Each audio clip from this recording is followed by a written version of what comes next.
With these new understandings, we can explore the extents of the contemporary image, which Jess will now address in her presentation.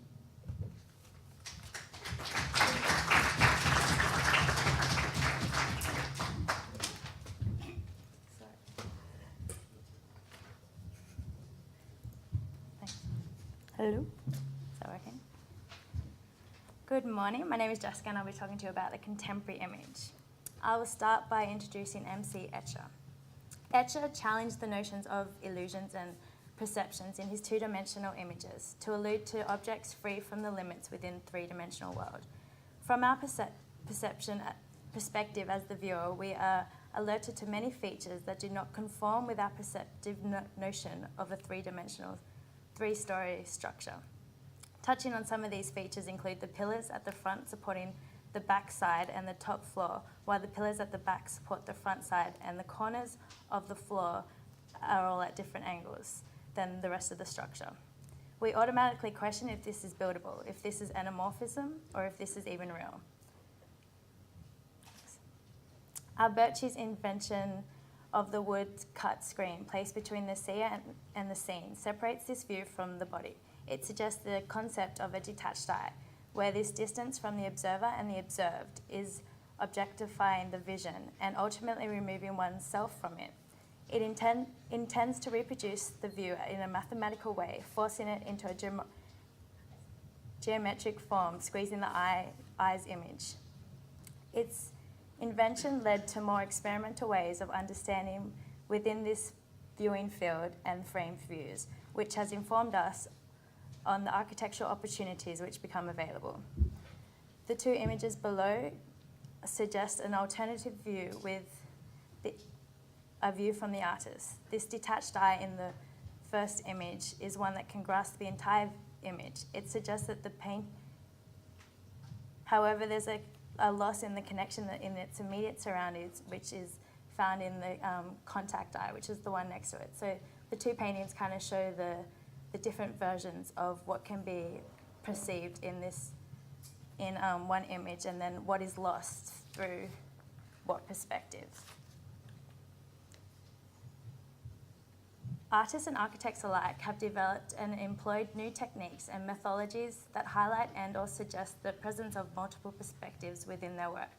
New technologies aid in producing these images and represent or suggest multiple perspectives, perceptions, or understandings. Theories of visual perceptions relate to how we read and connect visual objects through mechanisms and grammars.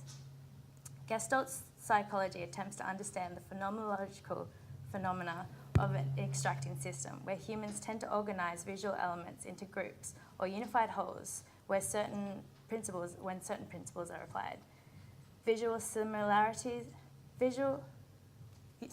Viewing similar elements as organized and structural wholes rather than the sum of their parts, and our mind does this for ease of tension. Architects can be strategic in this way, in making choices that will produce experiences. We can manipulate what the eye sees through line weights, contrast, color, resolution, and shade. Various illusions can be obtained by color. With this tool of the manipulation of hue, which is the tint of color, the saturation relating to the color intensity of the hue, and the illumination, these are all functional elements in the creation of three-dimensional perspective. However, it's the human visual system and the way that the brain interprets this wavelength distribution of light entering the eye, which is ultimately allowing the eye to see color. And it's only with bright light, relatively bright light, that we can see this color. It's in this way that light interacts with the object that causes the stimulus that provokes our sensation of color. When light strikes an object, it can be transmitted through the object, absorbed by it, and reflected off it. The colors are then defined by the percentage of light that they reflect. Illusions can also be created through manipulation of contours and contrast in relation to shading, as well as this color manipulation. Colors, brightness, and their shapes are not absolute terms, but are more subjective, more so to the brains than the eyes. A couple of quotes that I'll just read over now. Distance or depth is indicated by the distribution of light and shade, and without physical measurements in and it's difficult to tell how much of the contrast we actually perceive is objective and subjective. So these two optical illusions just show the images that aren't in context. So the one to the right shows the line and the distance. You probably have seen these before. The one on the other side shows the square patterns and the different colours. So when you put them in context, you can see how the optical illusion created an effect for us to see, and we perceive that the colours of the square are actually different when it's just the shadowing that created a different optical illusion. The same with the sizing of the lines.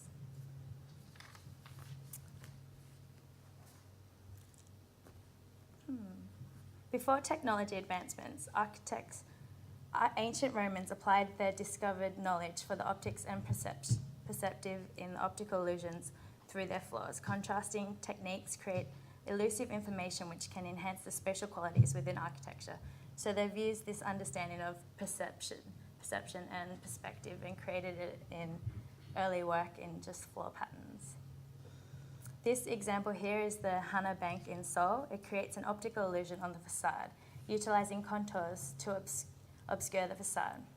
However, it's just a sticker on the building and not a media facade, and it's not actually built into the structure.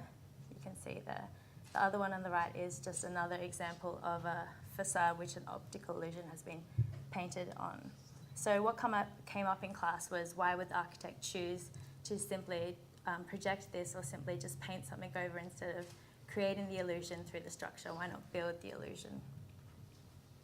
These two examples show the illusion through built form in more of a way of perspective, which got into that idea. These other examples are just continuing on building forms that show optical illusions. I'll now get into diffraction gratings.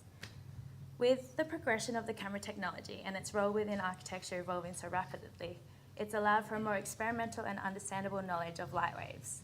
Diffraction is now seen as an element within architecture that can be built into the structure and have the effects on its space inhabited. The diffraction pattern is an aesthetic feature which has been widely experimented with in light shows, art sculptures, aesthetics within architecture, and two-dimensional mediums, creating patterns on observation screens.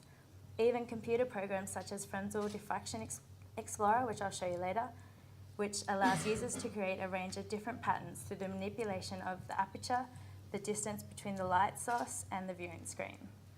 Just as Aristotle made the connection between water waves and sound waves, it's easy to understand light waves in this understanding of water waves and grasp the notion of how they spread, move, and bend. Diffraction is this exact divergence of light from its initial line of travel, occurring when light waves pass through small openings in or around obstacles and spread.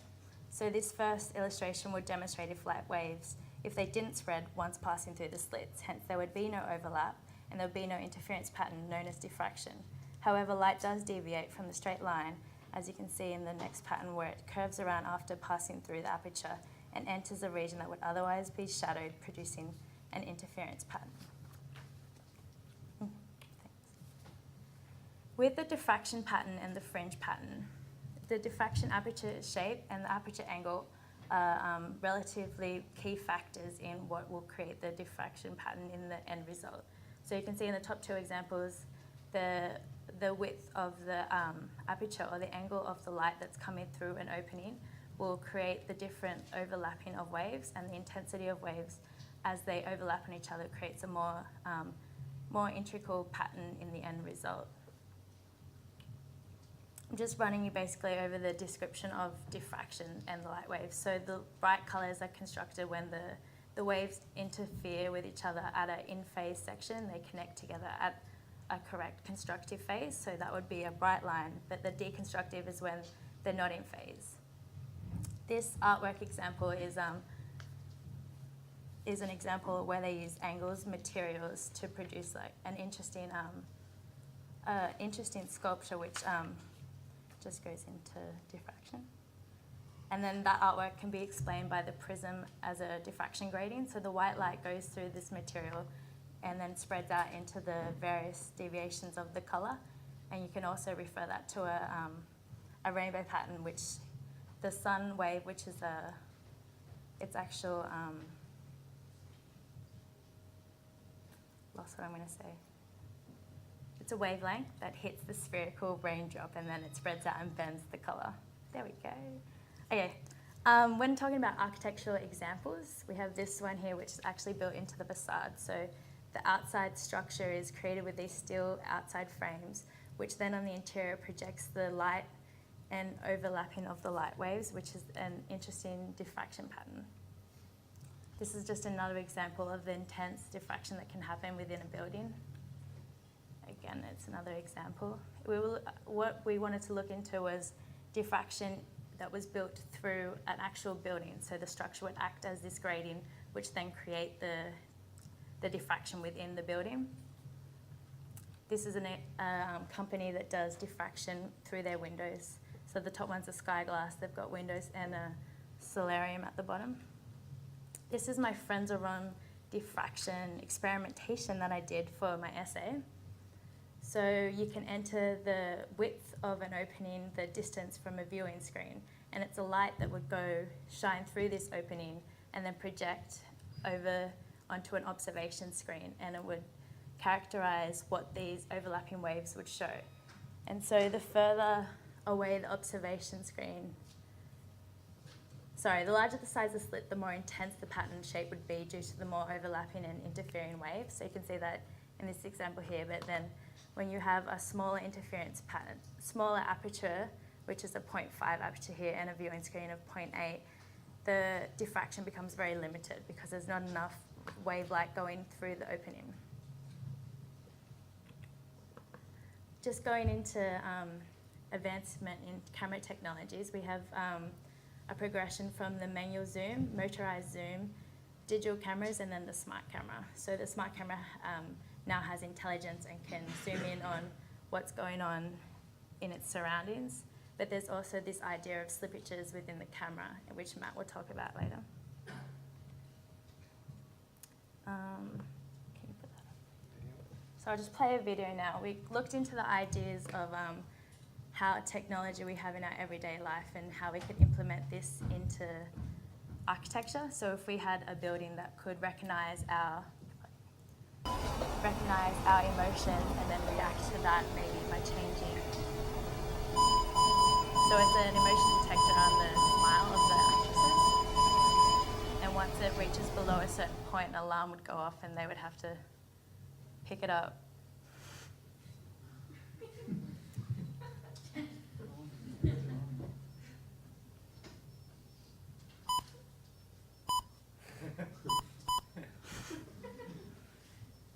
So we're thinking about other elements, such as if you didn't want someone to be smoking, if we could kind of create a system that could understand what's going on in your house through technologies and then react to what is happening. I think there's another. Okay, that one. No, that one. That one. Yeah.